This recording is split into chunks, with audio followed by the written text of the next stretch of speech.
ନା ଗୋଲକ ବିହାରୀ ନାୟକ। ମୁଁ ଜଣେ କବି ଲେଖକ କୁସୁମାଞ୍ଜଳିର ସଭାପତି।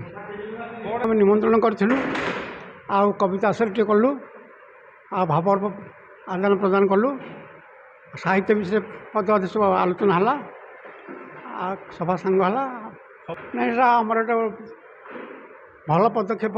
ତାଙ୍କୁ ଆମେ ଉତ୍ସାହିତ କରୁଛୁ ପ୍ରଶଂସା ପତ୍ର ଦେଇକି। ନହେଲେ ସେ ଉତ୍ସାହିତ ନହେଲେ କି ଲେଖିବ କେମିତି?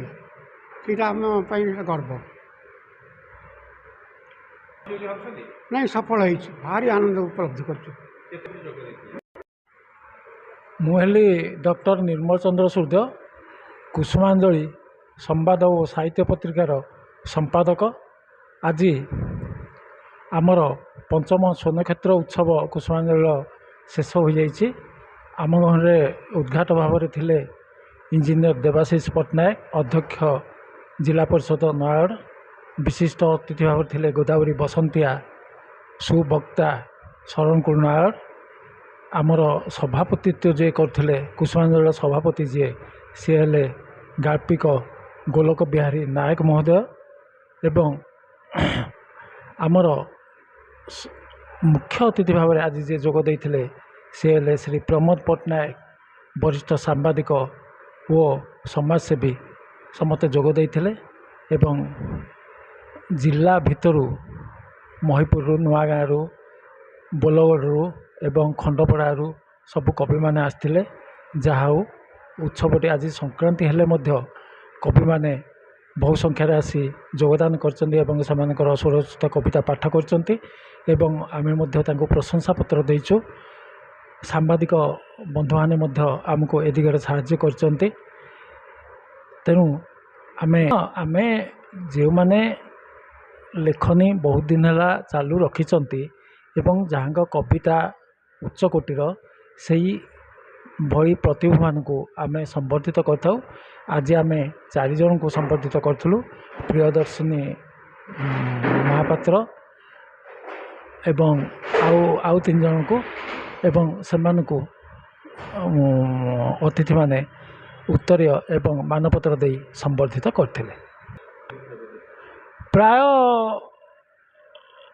40ରୁ ଉର୍ଦ୍ଧ୍ୱ କବି କବିତ୍ରୀ ଯୋଗ ଦେଇଥିଲେ ଏହି ଆସରରେ।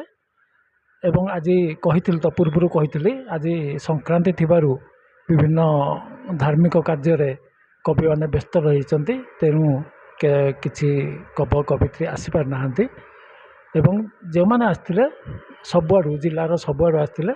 ସେଥିପାଇଁ ଆମର ଉତ୍ସବଟି ମଧ୍ୟ ସାଫଲ୍ୟମଣ୍ଡିତ ହୋଇପାରିଛି। କଲ୍ୟାଣ ଆରୋଗ୍ୟ ସୁଖ ସମ୍ପଦ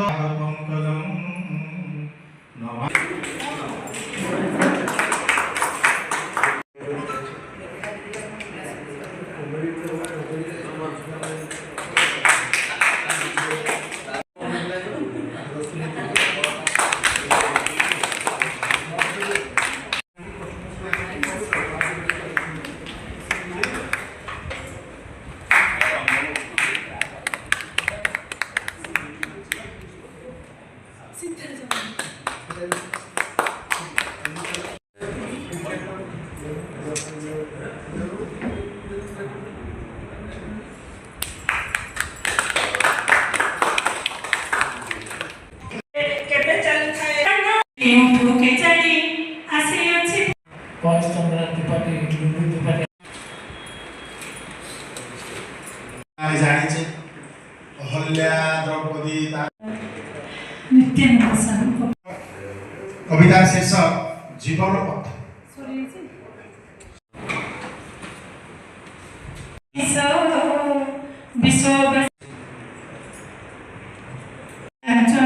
ଭଲ କବି ସୁନ୍ଦର ଥିଲା। ପରବର୍ତ୍ତୀ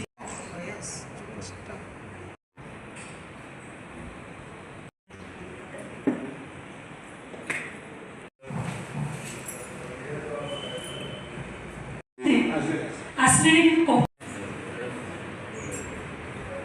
ବହୁତ ଧନ୍ୟବାଦ ଆପଣଙ୍କୁ। ଉପରେ ଆଧାରିତ ଜଣାଣ ପାଠ ପଢୁଛି, ତାର ମନରେ ଦୁଃଖ ହବ ଯଦି ଆମେ ନ ଶୁଣୁ।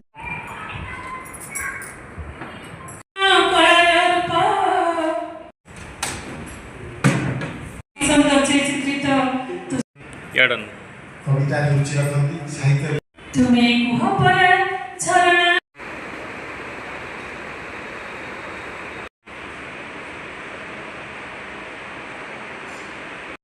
ଆଦର୍ଶ ବ୍ୟଙ୍ଗ କବି ସମ୍ମାନ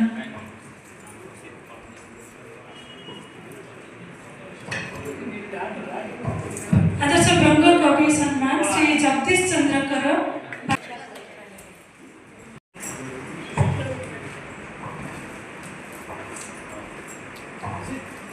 କୁସୁମାଞ୍ଜଳି ସମ୍ମାନ ଶ୍ରୀ ଭଜମନ ପରିଡ଼ା ଆଦର୍ଶ କବି ଓ ସମାଜସେବୀ ନୂଆଗାଁ ନୟାଗଡ଼।